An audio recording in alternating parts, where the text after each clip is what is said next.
Be a couple of HAAB members joining by phone. So just for our technical folks, I believe Andrew Clark as well as Mr. Edwards will also be joining us by phone.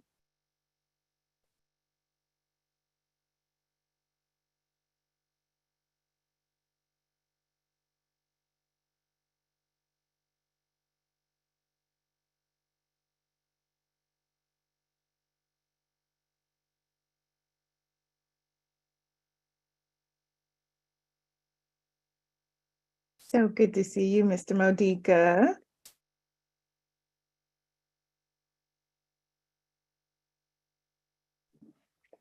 Where Modica at? Is he on here somewhere? Let me see what he look like. Where you at, Mo? What's happening, man?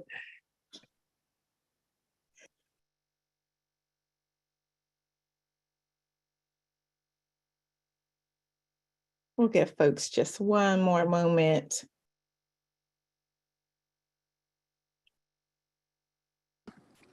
Hi, Miss Erica. Hi there.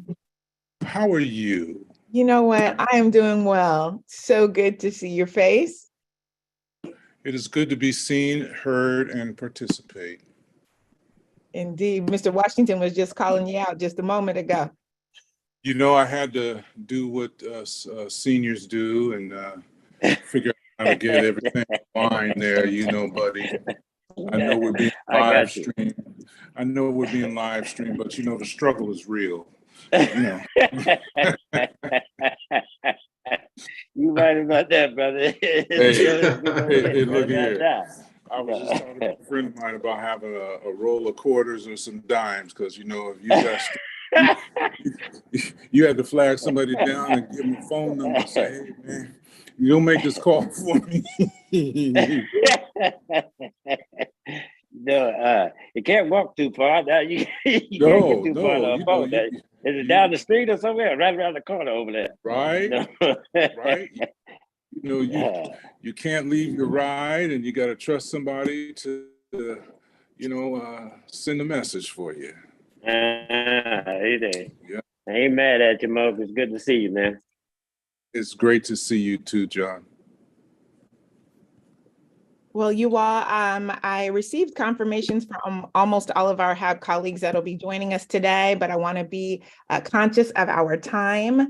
And so thank you to those who are in the virtual room, as well as those who may be joining us on the live stream for this November 15th HAAB meeting. Though it's a little chilly, it's a great sunny day. I'm enjoying that. Hope you are as well, getting some sun on your face. We thank you for joining us. We did not get together in October, so I missed our time together, but glad we're in the space and a lot of things are happening and we are moving forward. So with that, I'd love to begin our meeting. If you could go to the next slide, please. You all know if you're in the live stream and you're experiencing technical difficulties, please feel free to utilize the number there on the screen. Next slide. Today, we have a very streamlined meeting for you. We realize your schedules are busy, and so not to meet for the sake of meeting, but we felt it was exciting and important to keep engaging with this group and make sure you see where we are headed, our progress, and our steps moving forward. So today we'll have an update from the director, as well as reintroduction of our partners, the City of Portland.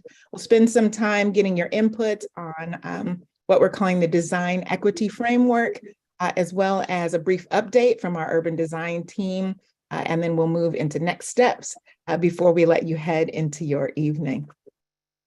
Next slide, please. You all know these well. Your voice matters. I don't have to tell you all of that. I love to hear from you. It is the collective brain trust of all of you, seasoned and wonderfully important people to our community that help us move this project forward. I trust you to be authentic and genuine, to listen to each other for understanding, dealing with the issues we have in front of us and not individuals. I don't know that we'll have discomfort today, but in our work, passionate work, we often experience some discomfort, but I ask you to remain respectfully engaged. Those who can keep their cameras on. I appreciate seeing your smiles. And today we will not solve everything. We ask you to stay connected to us, stick into the process because we have a destination that we're headed and we need you to help us get there. So we thank you for that. Next slide, please. We will have an opportunity for public comment today. And so I want to make sure we have anyone in the live stream who would like to engage with us. Miss Natalie, if you would please, I'll lend the microphone to you. Thank you, Erica. Members of the public viewing the meeting on the live stream are invited to make a verbal public comment by phone at this time. If you wish to do so, please dial the phone number shown on the screen here and enter the meeting ID and passcode when prompted.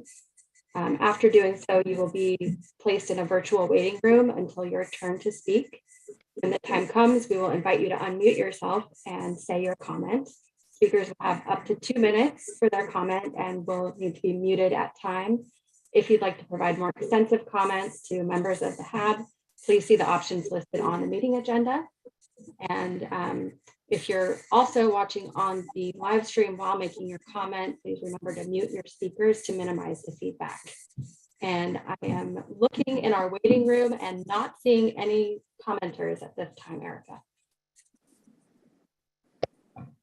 No worries. Natalie, thank you so much. For those who may be listening in, we appreciate you taking the time to be a part of our conversation, our important conversation. Please make sure if you do have comments or questions that you avail yourself to all of those additional ways to leave your thoughts, and our team will make sure that we respond to you. So thank you for that. We can move to the next slide. With that, I am going to turn it over to our director, Ms. Megan Channel. Thanks, Erica, and good afternoon, HAAB. It's awesome to see all of you. I've got a couple exciting updates today on some recent milestones, some brand new as of an hour ago milestones, and some of the work that we have ahead. So I know that over the past couple of months, we have been chatting with you around the Reconnecting Communities program. And so I just want to let you know that our application is in. So send all the good vibes to the federal government in Washington, D.C. to bring us the money. But the Reconnecting Communities grant application is in, and the request was for $100 million to be that initial investment for the highway cover. And we worked in partnership with the city of Portland, as well as Albina Vision Trust in developing that application. And for the for ODOT's application for that, again, the capital construction money, and then also worked in partnership on the city of Portland's application that is for a kind of broader planning effort that acknowledges that the highway covers are sort of one piece of the broader community vision for historic Albina. And so making sure that those applications really worked together, supported one another, with the highway covers kind of being that first step to open up and be that catalyst for the broader planning. And I'm joined by Shania Posey today from the city of Portland. So I'll let her chat a little bit more about their application, but just wanted to note that we have that. And Shania, let's just go out of order while we're on Reconnecting Communities. And if you want to jump in on that, I'll give you the floor.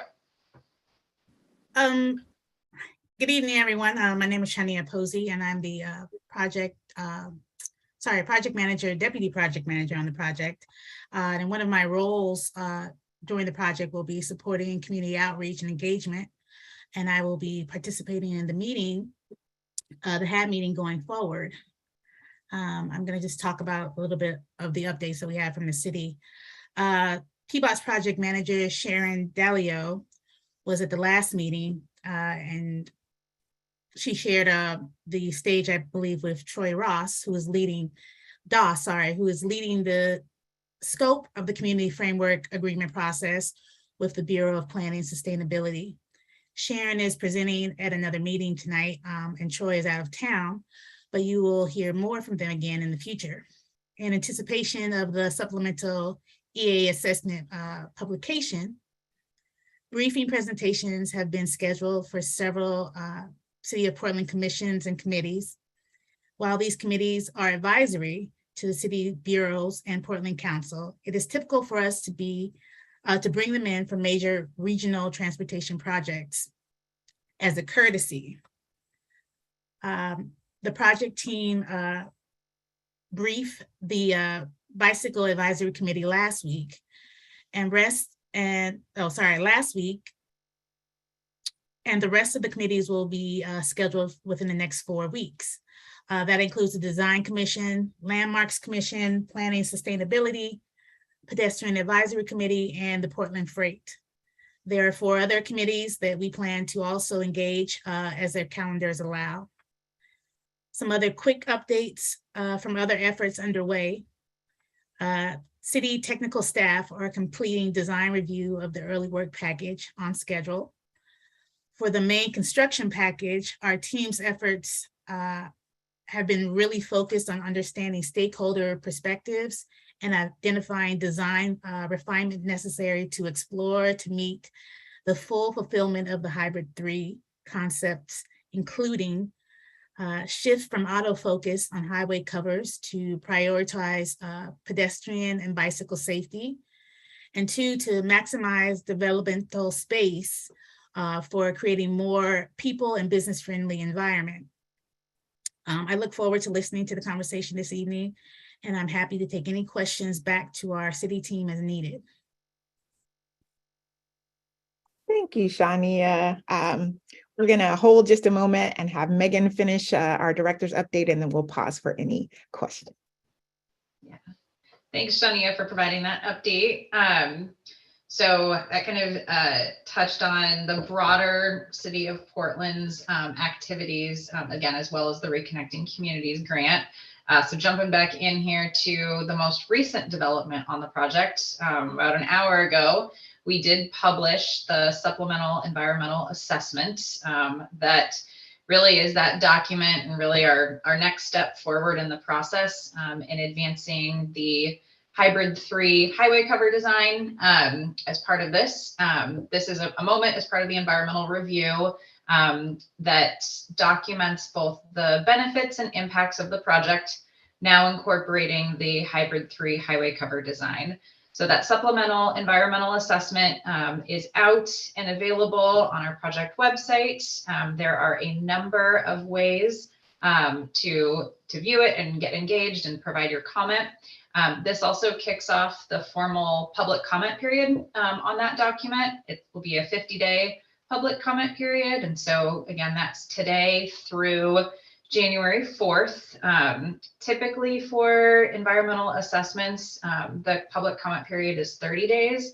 But 2 things: A, this is happening over the holidays, and B, we want to make sure that given the broad interest in the project that we're giving more time. So extended that to be 50 days just to allow broader community engagement and comment on that. One of the ways that you can get involved is also an upcoming virtual public hearing. That'll be a meeting that we'll be hosting to provide an opportunity for individuals to provide verbal testimony related to the project and the supplemental environmental assessment. I'll emphasize that while we have that event, there's also many other ways that you can submit a comment throughout the duration of the public comment period. We have an online open house available. I highly encourage you to check that out. It really runs through like, what the heck is a supplemental environmental assessment? It talks about the project design details and the key findings from the supplemental environmental assessment. And again, provides an online comment form to be able to share your thoughts and comments on that. You can also email comments in to our project website. You can write a physical letter and mail that in to our project address, or you can leave a recorded verbal comment on our phone line. And I'll just say that all of these comments, no matter where you're submitting them or sending them, all have equal weight. So you pick really what works best for you and how you'd like to comment. Again, this is just a critical milestone in the project. It is intended, again, to share and disclose the information around the project, get public comment that helps us inform how we move forward. And so with this document and the public comment that we receive, all of the public comment will be taken into, our formal public record. We'll be working closely with our federal partners, the Federal Highway Administration, to review all of the public comments that are received, make any revisions to the environmental document as needed. And then the Federal Highway Administration will use that information on their final environmental decision document. From there, that will inform, how we move forward with the project.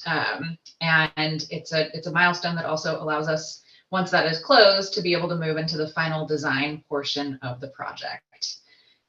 So we'll make sure that in addition to this slide, Erica, maybe as a follow-up email to the HAAB, we could just make sure that you have these links in your email as well. Absolutely, will do. Great. Okay. The next piece is really sort of the look ahead. So on the next slide, this I think is a familiar image, but an important one to come back to. So as I mentioned, again, you can see at the sort of top portion of our timeline there, we're in the midst of our environmental review process to incorporate Hybrid 3. And when we're completed with that process, that allows us again to go into the final design of the project and ultimately into construction. So just as a reminder, the way that we're building the project, it includes multiple packages. So you can see the early work packages identified on your screen on the image on the top, with early work package A to the left and early work package B to the right. That are again those I-5 improvements at the sort of interchanges of Interstate 405 on the left side with early work package A, that's to the north, and then the Interstate 5 improvements to the south end of the project where Interstate 84 comes in, and then starting to build in with early work package C, and then ultimately the big space in the middle is the main construction package, which is the highway cover and the multimodal local street improvements. So you can kind of see again how we're packaging that and starting to build in. Shania touched on a lot of the activities that are happening around that main construction package and the highway cover. Again, that brings back in the funding request that we made for Reconnecting Communities grant application to be the initial investment towards that. And so while all of that work continues, we are proceeding kind of with all the steps that we can for construction starting on early work packages A and B at the end of next year, and really putting our DDE and workforce program into play as well. I'll highlight that we have hired 3 disadvantaged business enterprise firms to take on some prime opportunities for early work packages A and B, bringing those firms on early in the pre-construction phase so that we have, so that we're building up and really intentional around technical assistance and priming up those firms to be ready for construction when that begins next year. So with that, I will pause and see if there are any questions.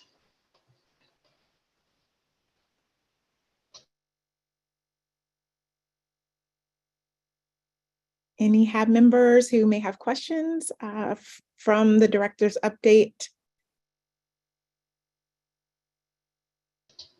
And I will just add that as you look into the supplemental environmental assessment document, if and when you have questions, please don't hesitate to reach out to myself or through Erica. Definitely happy to chat with you around that information in more detail too when you have a chance to get into it. Thank you, Megan. I wonder, Mr. Modica, would you want to verbalize your question? I want to make sure that we have a heads up there. Sure. So you tell me when I can do that. All right. So Ms. Channel and others on the call. Do the early work packages coincide with early work and prep for the I-5 crossing? And the second question is with regard to the grant application. Any sense of, if awarded, will the money go directly to this project, or will it be distributed both to this project and the I-5 crossing? Basically, are we competing against ourselves within the state for federal funding? Thanks for that question. And I'm going to go in reverse order in how you asked them, if that's okay. So by way of the funding, the answer is no. The Reconnecting Communities grant application that went in was specifically for the I-5 Rose Quarter Improvement Project. And so if we are successful in receiving that funding, that money would come to the project. I'll also note that the Rose Quarter project was ODOT's only Reconnecting Communities grant application. So we also are not sort of competing with two separate projects for that single pot of money. So I hope that Mr. Modica answers your second question. And your first, oh, go ahead. Oh, absolutely. That's a great answer. That's a great answer. Thank you. Yes. The first question. Oh, go ahead. I didn't mean to interrupt you. Oh, I thought you was asking me to restate the first question, but I think you have it, so go ahead. Yep, I think I've got it, but course correct me if I'm not getting it right here. But your first question was around the construction timeline, and are the early work packages, the construction timeline coinciding with the Interstate Bridge Replacement Program? The answer is the early work package is starting before any construction would begin on the Interstate Bridge Replacement Program. My understanding is that they are looking at a 2025 construction start at the earliest. So there would be some overlap in our construction with the Interstate Bridge Replacement Program, but our early work packages would be starting before that construction begins. Okay, well, thank you. The reason I bring that up is because obviously, you know, the burden of detours and congestion and access are going to impact the community quite a bit. So I hope we're keeping that in mind. Yeah, absolutely. And Monica, feel free to chime in here because I know that you're managing a lot of this too. But we reference that as like maintenance of traffic. How do we maintain traffic and sort of operate our, really not just the vehicles on I-5, but the entirety of the system from transit and bike and ped during construction. And so we've got a team that's focused on that. We're also coordinating kind of across the board with our other projects within the Urban Mobility Office, Interstate Bridge Replacement Program included. We also have a touch point with Multnomah County on the Earthquake Ready Burnside Bridge project, given its proximity. So there's a lot going on. We're trying to kind of put that puzzle together and figure out the least impactful way to be able to move forward in an efficient way. Let me ask you a question. Is it okay, Erica? Miss Sharon did You have her guys hear hand me? up before you. I can. Oh, I'm sorry. I couldn't It's put my okay. hand up thing. No Okay. worries. Give me just a They moment. can go first. You can go first. Yes, I'm willing ma'am. to defer since I see John Washington's in motion again. I'm Okay. willing to let him so that his ability to speak in a moving car, if that could precede me, I'm fine with that. Thank you so much. Mr. Washington? I appreciate your perceptiveness, sister. That's one thing about you, you own it, I'll tell you. You know, I was just thinking just for what Madiga's question was. I was wondering how much latitude, and this question is going to be kind of an exploratory question, so to just bear with me with it, I guess. How much latitude does that $100 million have in terms of application? And then the other part is, what percentage of the budget would that be? I mean, overall, if you did get that, or would that be a part of the bigger budgetary equation for the completion, or a segment of the completion?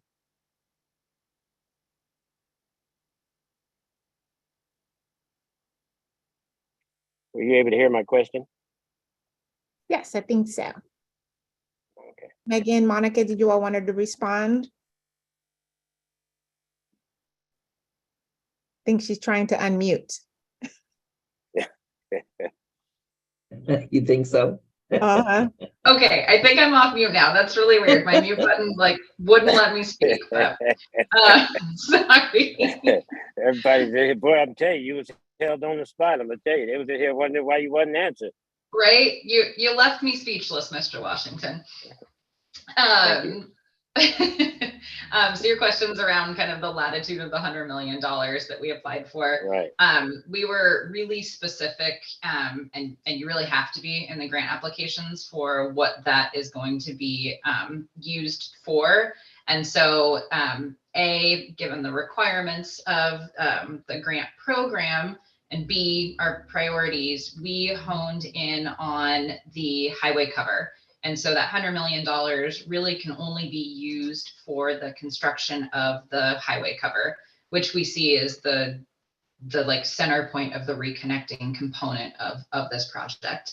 And then the overall cost of the project, all work packages included, is 1.18 to 1.25 billion for 3-story buildings on top of the highway cover. And then it's an approximately 200 million more for up to 6 stories on the highway cover. So that takes us to 1.35 to 1.45 billion for up to 6 stories for the project estimate. I will caveat that with those are based on our preliminary design. We have a lot more work to do in refining the design, learning from you more around kind of the community vision and how we can incorporate that into the project as well. And so the $100 million is a step forward, but definitely is not the full funding that we need to bring into fruition. You have just revealed to me your beautiful mind. But thank you for that. Yeah, you're welcome. You're welcome. Yeah, okay, yeah. Thank you. Thank you, Mr. Washington. Ms. Sharon? Well, quickly, the first part of my question was when I heard Mr. Modica talk about or ask about the connections between all of these projects, and particularly the interstate bridge crossing, backing up traffic and more problems with some of these efforts. I recently just happened to be over at Tubman School, so I chose to walk to the far west end of the Lillis Albina Park and stand there with rush hour traffic stacked up, backed up, and sitting. And I was so overwhelmed by the pollution rising up. And I'm an old soul. So I thought about young minds and young people and community being affected by that on a daily basis, and tried to envision what it would be like for that not to be like it is now. I don't know how much real change might or might not happen, but it really grounded me. And often when we're not in the midst of something, we can surmise or wonder or dream about, but to think of young people every day going to school in that polluted, toxic, dangerous mix really was sobering for me. And I think that's part of what keeps me trying to push forward with this effort. It was very chilling, and I was so thankful my daughter had never experienced that. And I thought of all the daughters and sons who do. And so it brings us to what we're supposed to be about.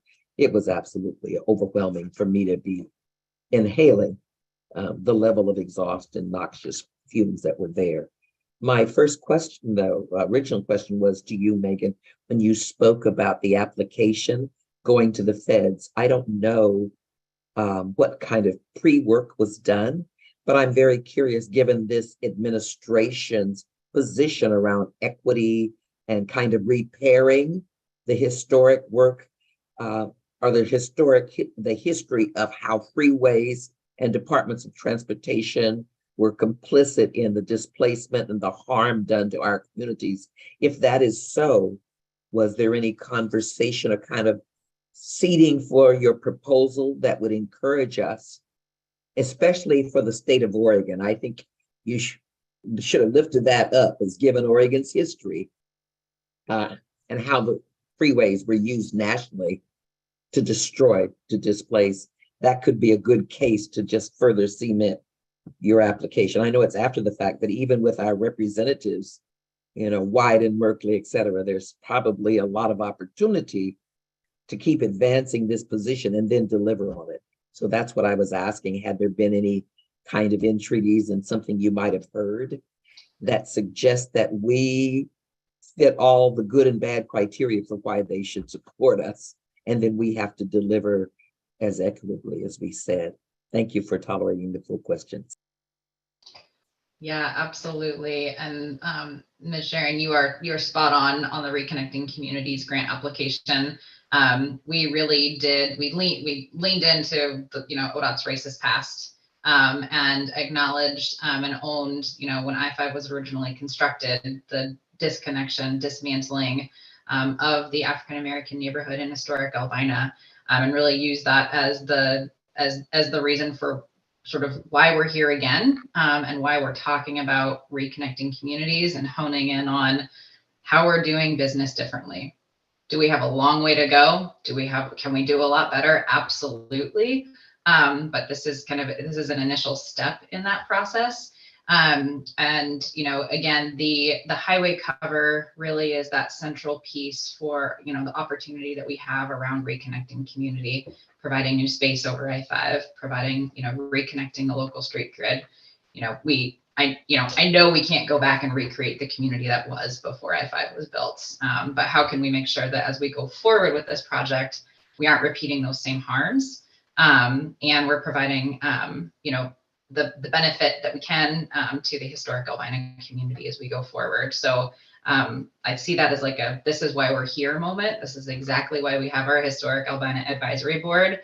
We need your help in making sure that the project delivers on that desired outcome. So thank you. Thank you for your comments and for stating that.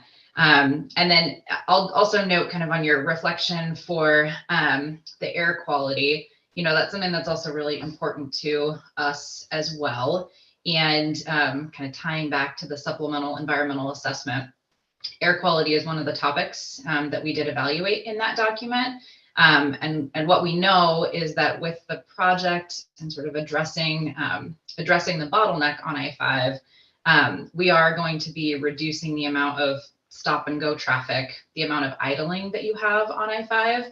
So we do see a slight improvement related to air quality with building the project because we are improving the flow of traffic on I-5.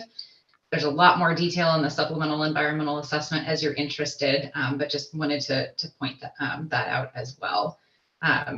So thank you again for your comments. Thank you. Thank you. Are there any additional questions or comments before we move forward? I have one more, Erica. I was just going to note that related to the Reconnecting Communities grant, if the HAAB's interested, we can definitely share a copy with you if you'd like to see it. Yeah. Okay, Erica, I'll make sure that you have the latest and greatest version and get that out, and we can send that along with the links and everything to the supplemental environmental assessment. That's awesome. Be happy to share that with you all. There was a lot of great work. The team did an excellent job and capturing the history of historic Albina and really diving into what Ms. Sharon said about why we're such a good candidate for these federal funds. And so, yeah, excited to be able to share that with you all.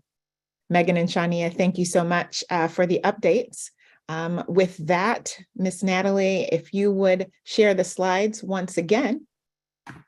I am inviting Ms. Monica to share around the design equity framework. Thank you, Erica, and good evening, HAAB members. If you could go to the next slide. So what is the design equity framework? So Erica shared a copy of this document with you back in September. So hopefully you've had an opportunity to take a look at it. I'm going to go over a few of the details tonight and then open it up for questions and comments at the end here. So it is a framework document that is intended to create a meaningful difference in how the team thinks about equity and how equity integrates into the design work that's being done on this project. It memorializes some of the work that the team has been doing to date, but really puts some more structure around the expectations of the team during the design process moving forward. And it will become a governing document for the project delivery of Rose Quarter, and it could also be modified and adopted on future ODOT projects if the project wants to do that. So on the next slide, this is just kind of highlighting when I say governing document, what typical documents govern a project, things such as scope, schedule, budget, quality plans, safety plans, technical manuals and standards, public involvement plans. So these are kind of the foundational documents of a project, and we want to make the design equity framework one of these governing documents, so it would get added to this list that you're seeing on the screen. On the next slide, the framework is really grounded in the 5 elements that you see listed on the screen.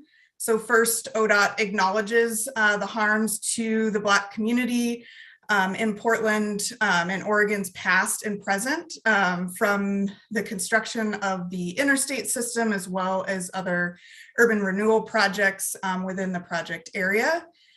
The Rose Quarter team is committed to achieving community influenced outcomes by applying equity in decision-making, and team members will be required to sign a commitment letter as a part of the design equity framework. To champion a community influenced outcome, ODOT will advocate for HAAB, COAC, the historic Albina community interests, and other engagement with other people within the community external to ODOT. The implementation and activities outlined in the framework will be performed under the oversight of our project management team, the technical leadership team, and yourselves as the Historic Albina Advisory Board. And ODOT believes understanding equity and applying an approach to achieve equitable outcomes is key to the success of the project. And ODOT will require this of the project team and take steps to hold the team members accountable for any non-compliance with the framework throughout the design of the project. So on the next slide, the design equity framework is focused, like I've highlighted, on the design phase of the project, and it really complements the contractor's diversity and subcontracting plan that's in place for the construction phase of the project. It formally identifies the Albina community that was impacted as a part of the I-5 construction and other urban renewal projects. It provides resources to the project team to develop an equity understanding and an expectation for community or for continuing education, and it establishes a community-centered decision-making process throughout the design, and I'll dive into that a little bit more in a couple slides. And then on the next slide, so building from the foundation of acknowledgement, commitment, advocacy, oversight, and accountability, the design equity framework is based on the principles, like I've highlighted, of community-centered process, active, accountable, and transparent communication, required participation, developing students of equity, and this is supported at all levels within ODOT. And you might also notice that these principles are also reflected of the Rose Quarter project values that the HAAB adopted as well. So trying to make sure there's alignment between all of those items. So then on the next slide, this really shows that there are 4 steps in the framework. So it's understand, engage, act, and verify. The project team continues repeating these steps until community influenced outcomes are either achieved or ODOT communicates back out to the community why some outcomes cannot be met. And the project team will track and publish publish each opportunity for transparency, like I said, throughout the process to make sure that there's clear and transparent communication on what's been implemented and what has not been implemented. So under the understand step, the project team is required to learn about equity, the language of equity, history of transportation impacts to the communities. And this section is where there are resources provided and documents around fundamentals of equity. There's also discussions and resources around the Albina neighborhood and the history of I-5. And then this is also the section where we encourage materials to be added throughout the project. So this will be a living document throughout design, and we can formally add materials here, or we also have other means of sharing materials within the project team as new things come up and are shared with the project. In the engage step, the project team engages with the community to inform, consult, and obtain feedback and identify improvements. The team here is listening to perspectives and goals of the community with a focus on inclusion. And this is really centered around the engagement being based on the team not making assumptions regarding what the community needs, rather just listening to the voices of the community and provide whatever feedback is provided, making sure that is incorporated into the design. In the act step of the project, the team applies that community feedback directly into the project design elements that's taking into account the perspectives of the community and how that will impact the project.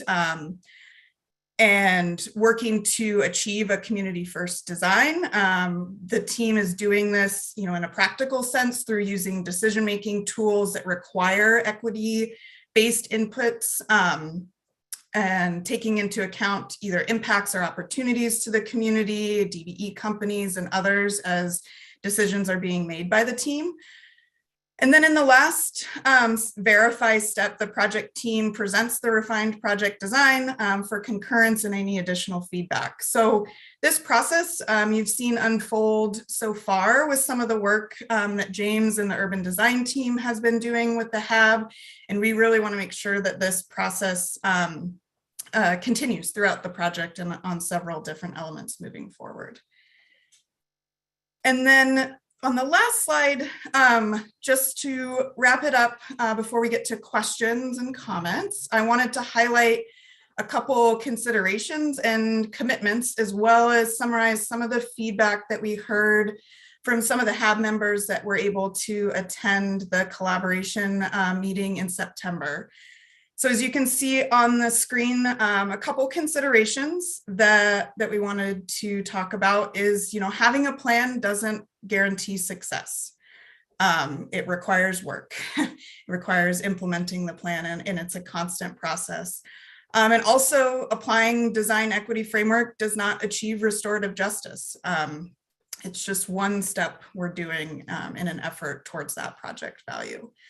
Some commitments that you have from ODOT and the project team is to hold the project team accountable to have an equity focused mindset, that the agency and the community will partner to create a better project, that design decisions will consider equity-based perspectives and improve transparency, that design changes will be implemented towards meeting the community needs, and that the project team will improve their understanding of impacted communities as well as other equity principles.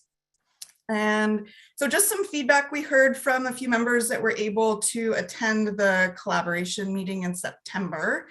First, one point of feedback was to make sure to include a project map in the document so it was clear of what the physical area of the design work is.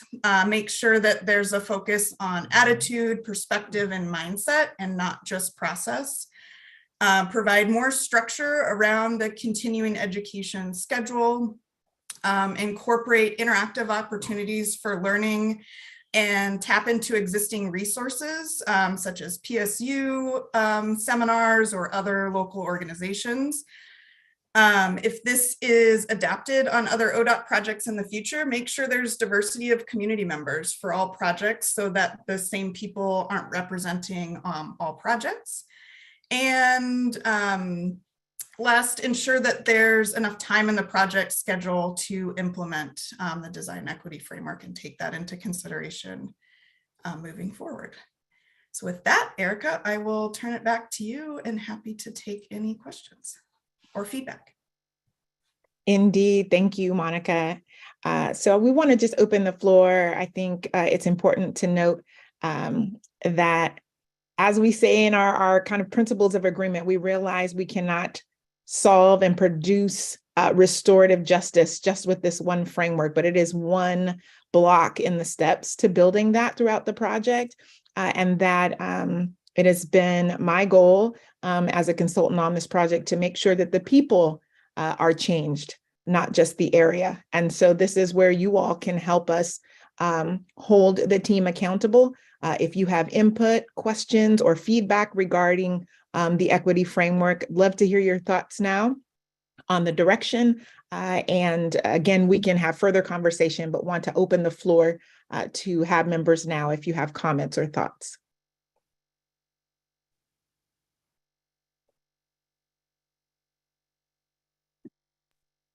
Ms. Estelle.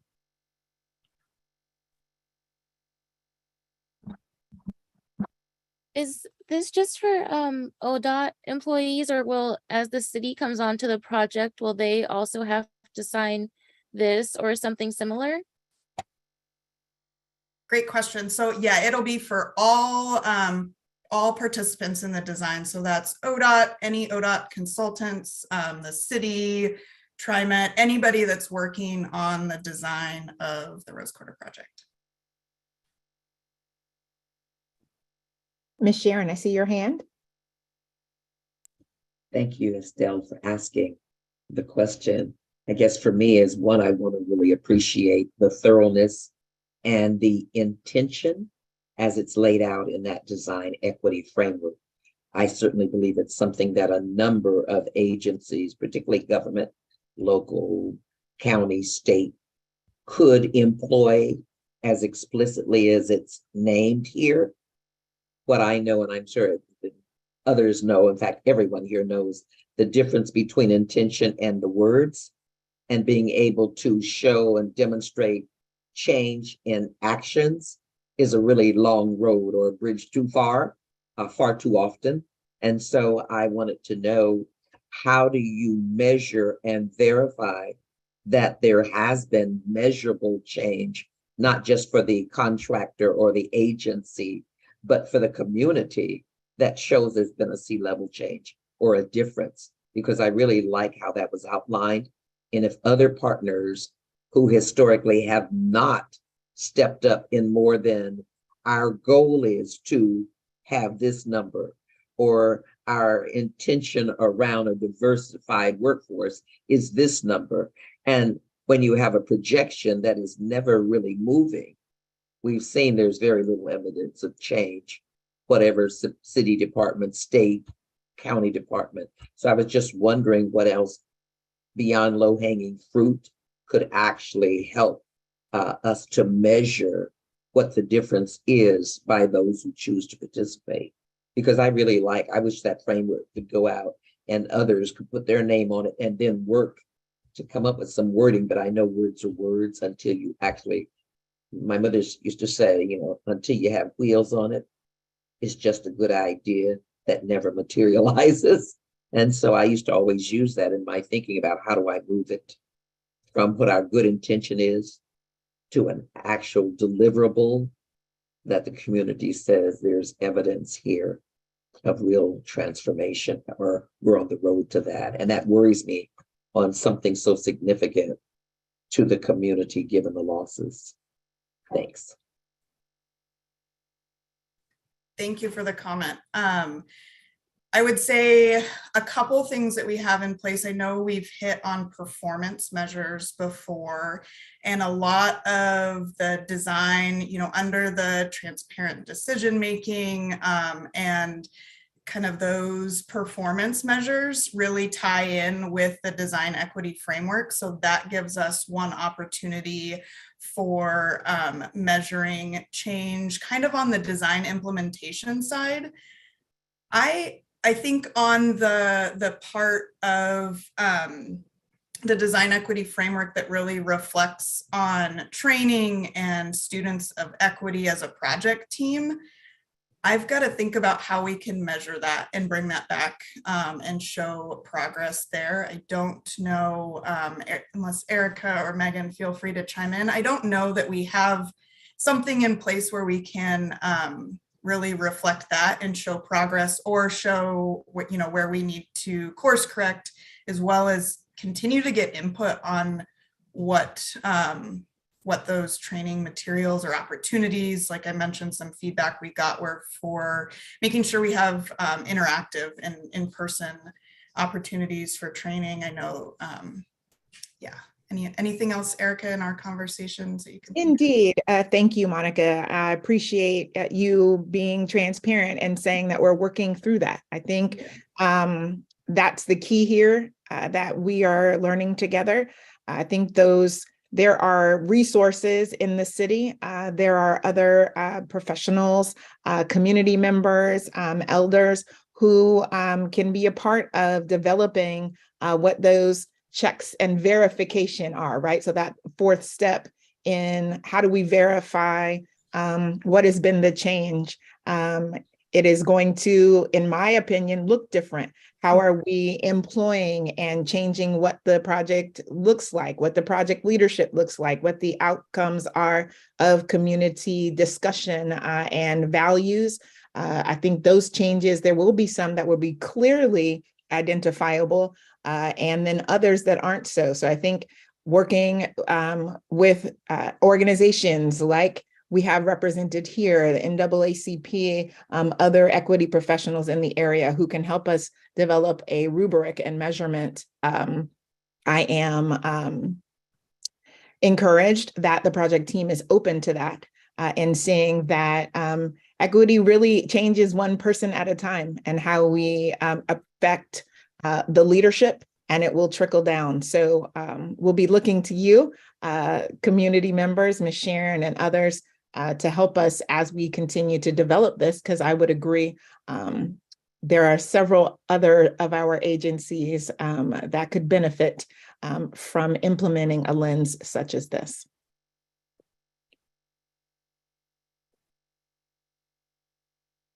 Other thoughts? I'm sorry, if there's no one else, I just had a, Yes. I needed to clarify. Part of my question is how we agree, or how your other partners that you agree to shared language. It is often very, very convenient, I'll use that word, for agencies to all have their own metrics and standards of measuring their progress, which gets fuzzy when you're trying to show overall there's been some adherence to and some movement on agreed on, like what's your destination if you all have different places that you start or say you're going. And it also can allow a lot of government agencies to get out of coming together around some shared language. I know crossing all of those borders of, authority and can make it even more difficult, but this is so serious, what we're attempting to do and undo, that I would just like to know how you can find some common ground. Metro has their measurements, the city of Portland's different departments. And so it's a robust lift. And I'm glad that you are being charged with doing it and not me. I think that's what made me an elder. When I heard her say elder, you can get old in this work even while you're still young. And so I was just wanting to clarify how you might think about finding a way for them to accept or to agree. People are very skilled in why they want to have their own measurements, particularly government agencies and departments. So I'm just hopeful that we can kind of unhook some of that as well. Thanks. So good. Thank you so much. Thank you. Those of you who maybe are still thinking through your thoughts or have additionals, I will make sure that it's in the top of your inbox for you all to review again. Several of you gave comments early on, but we are going to continue to come back to you for your wisdom here and in the accountability portion and how we might do something spectacular here. Dr. Richard, I do see your hand. Thank you so much, my good friend. And you took the word and the thought right out of my mind regarding accountability. And I understand the comment, that a plan doesn't necessarily equate to success. It's the implementation. What I would add to that, and I look forward at some point in the future to adding some input, it's the accountability piece that absolutely helps us with success. And that will be my focus, is the accountability piece, because if things go wrong with the implementation, I guess the key for me becomes, how do we course correct immediately?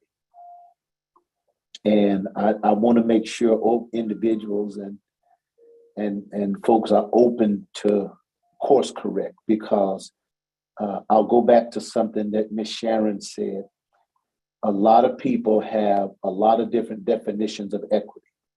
So one of the pieces for me is, if this is only one of the building blocks, what are the other building blocks? And two, how will we know? And I know we talked about measurement, but it still begs the question, how will we know that we've reached equity? Because if social justice is not a part of equity, then we got a problem. Because the end of equity is justice. I yield back to you, my great friend. Thank you so much. Look forward to diving deeper with you all as we work through this. I think on several fronts, this is a great opportunity for us to show others how we can come together collaboratively and really make a difference and do something phenomenal for the community. So thank you again, Monica, for sharing. And with that, Ms. Natalie, if you'll share the slides, we have our last portion, if you will, just to bring some of you up to speed on your great work and the work of the urban design team on some of the updates as we move into early work packages. So I will yield to my colleague, James McGrath. Thank you. Lots of words tonight, so we'll try to transition to some pictures. We have two things we wanted to catch you up on. We've not had a lot of time together in the recent months, and that's because we've had our heads down and are working to get all of the elements that we've been discussing and that you've been making decisions about. We're trying to push those into the project in construction documents. And so Bill and Tiffany and I will walk you through some of that progress. And this is just an opportunity to share out with you that the things that you asked and the things that you decided, we are working to push them into the project. There's also a number of things that we've talked about that we aren't pushing into this near-term set of early work package documents, but we are not going to let go of. Things like the pillars of Albina, or the artwork that might face the Harriet Tubman Middle School playground, or the historic information that we might place on wall 15. Not all of those details are getting into the construction documents. That's because we need some partners to do that work. And we've been advancing that partnership conversation, in particular with the Regional Arts and Culture Council, trying to bring them onto the project to help us and help you start to create the framework for public art on the project. So I'm going to ask Bill. Maybe Bill's really passionate about this work, has a lot of experience working with RAC, and has been the champion to bring them aboard and to help us set up a really good and robust process for public art. Bill, do you want to chat about that before we dive into some of the construction drawings? Yes, yes, I do. Thanks, James. I think I've been kind of leading a small group with Jim and Stephanie to kind of talk with RAC, and basically we've come up with a planning scope, which has been presented to ODOT leadership, and that has kind of been approved. And we're in the process right now of kind of doing a detailed scope to kind of, which definitely includes working with HAAB for some engagement, as well as with the community, to basically help us figure out the art, the content of the art, the whole idea of selecting artists, the mission of what the art will say, things that we aren't going to do, but we need your assistance to kind of help us kind of determine what will that be, and what how we decide all that. So we're in the process of working on a detailed scope, and right now they're in the process of working on their billing rates to kind of get this all worked out. But we're moving forward. They're very excited about helping us, definitely in collaboration, to both work on the artists and work on the art, and how we get youth involved in the idea of incorporating this cultural tribute to the albino community. So maybe we'll pause there for questions and dialogue around the art program. We fully expect that the RAC process, you will be integrated and a part of the RAC process. This isn't something separate we're doing. It's just a new partner that we're bringing on to help us advance the things we've been talking about. Any questions on that before we dive into some of the, and I realize we are bumping up against our appointed time.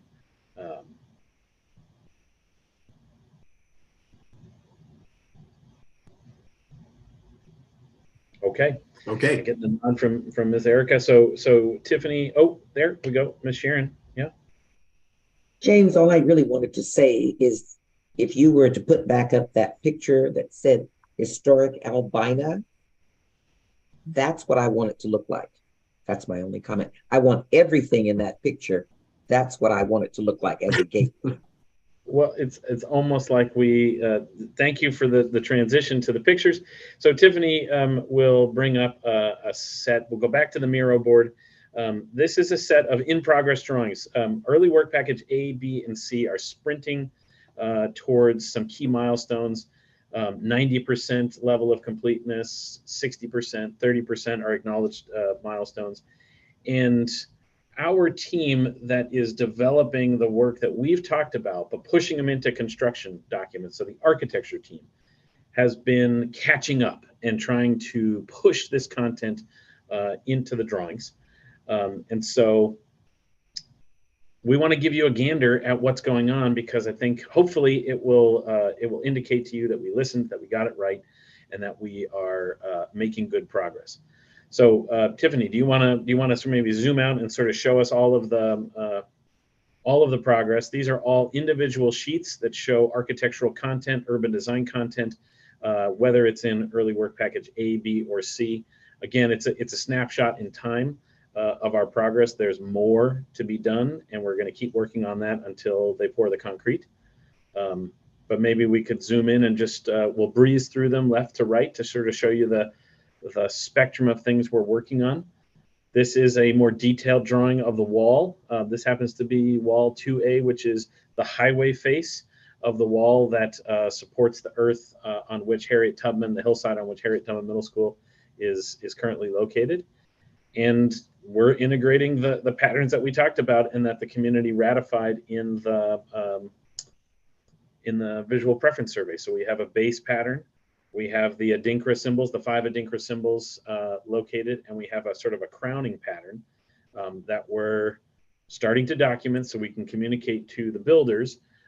This is 2 inches, this is 4 inches, so on and so forth. So you're starting to see that level of detail on these drawings. I think we can keep moving. Unless there are questions, please feel free to interject.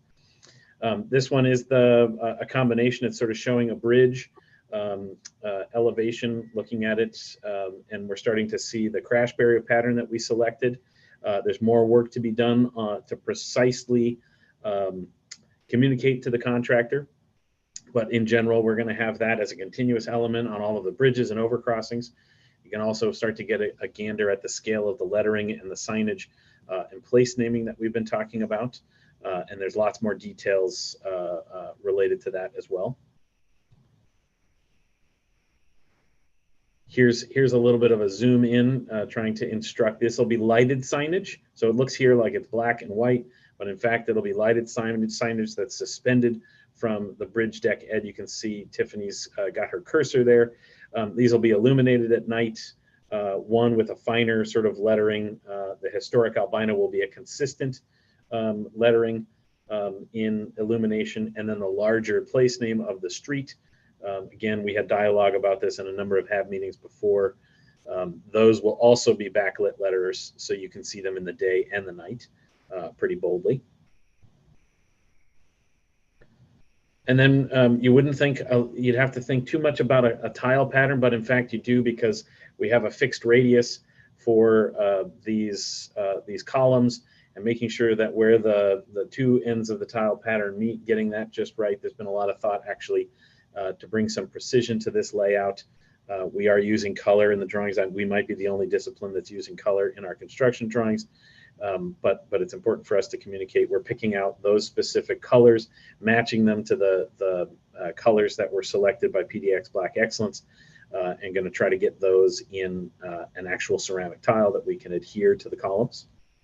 Which is exciting. You can also see the column collar in relationship to the medallion, which is also, thank you, Tiffany, is also taking shape. And so we're locating those medallions on a sequence of, I want to say, right now it's 16 to 18 columns on the project, the 12 that are around Multnomah and Holiday Street, a number of columns up by Russell Street, and I think a couple of columns down by Oregon as well, which is the other bridge overcrossing as you come off the steel bridge. That is taking shape. This will require some further conversation with the CMGC to find fabricators. We'll have dialogue, but the point is we're getting it into the construction drawing set, so it's becoming more and more of a real thing. And Erica, you can stop us at any point. I think there may be some slight things. Maybe wall 15 is a place we could zoom in. We are starting to develop the, remember wall 15 is where we said, Ms. Sharon, we were going to have the big bold lettering that says historic albino. I don't know how tall those are. They're probably 6 to 8 feet tall. So it's a big and bold statement. That's wall 15 that faces you today and will be moved forward. We'll face the steel bridge in the, what I guess you'd call it, the infield of the light rail area. But it also has room for these flexible panels. We discussed, we weren't sure if it was going to be historical panels or rotating murals. But in the meantime, we could get the content, the framework to attach those things on. So we see this as a sequence of panels onto which we can attach multimedia, or we can rotate these. They're designed in order to be mountable and unmountable. So we should probably stop there because we are over time. But that's the level of detail that we're at right now, and we're going to keep pushing that level of detail. As we learn things, and when we learn things that we think, oh, we really need some more feedback about that, or we can't achieve what we promised, we will circle back with you. We had some of that dialogue last week in the Design Collaboration Forum. And when things come up through design exploration, we're learning a little bit about the signage in relationship to the hot wires of the light rail. Maybe those two things don't work well together. When we find those things out and we're sure that they're true, we will return to you with updates just to keep you in the loop. James, thank you. Yes, I appreciate you pivoting, and Bill and Tiffany for all of your work here. We thought it was exciting and wanted you all to see the updates as they begin to take shape in the construction documents. It is a testament to your input being valued and wanting to see the old and the new legacy of albino come together. So encouraging you all to continue to participate as you have capacity in the design collaboration forums. Those are opportunities for us to kind of let down our hair and really just dialogue together about some of those important design elements. Miss Natalie, if you'll bring up the slides. Again, I said that we had a streamlined meeting for you today, so I want to stay true to that. Appreciate your patience as we've gone over just a bit, but want to share with you again we'll be forwarding an email to you all in regards to how you can get involved in the public comment period for the supplemental EA. We will also, as we mentioned earlier, be sending out a copy of that Reconnecting Communities grant so you all can see the work that was done and the beautiful representation of our beloved community. The public engagement period will end at the beginning of the year. So we want to make sure that you all are engaging in that. Other communities, your organizations and groups that you are involved in, that you also are extending the information to them as well, that they can also be a voice and give their input in regards to that. So we thank you. Again, anticipating that decision by early spring and trust that the movement of collaboration in this community will continue to move us forward in accomplishing this really, really awesome and great goal. Then in mid-2023, we anticipate that the early work packages will be finalized. It is really exciting to see the work that the COAC and the CMGC are doing in regards to the mini CMGC primes and working to build capacity within the disenfranchised, the DBE community. So we are just excited to see the diverse workforce coming alive, and we'll be giving you all updates as those meetings come about. I believe the COAC is also gathering next month, and we'll have an opportunity to hear more about where construction is. I would just like to say I'm so excited to be back in your presence. I'm always energized by your spirit and your commitment to this work and to our community. I will be re-engaging with many of you, hopefully having additional one-on-ones and touch points, some good cheer as we enter the holiday season. Thank you for being here with us, your time and your commitment. It takes all of us and this work together, and you all energize me to continue the work forward. So with that, we will adjourn for the evening, and I wish you well. Thank you so much. Be really safe out here. There's all kinds of variants floating around. Yes. Be really safe. Yes. And joyful. Thank you so much, you all. Good night. Good night.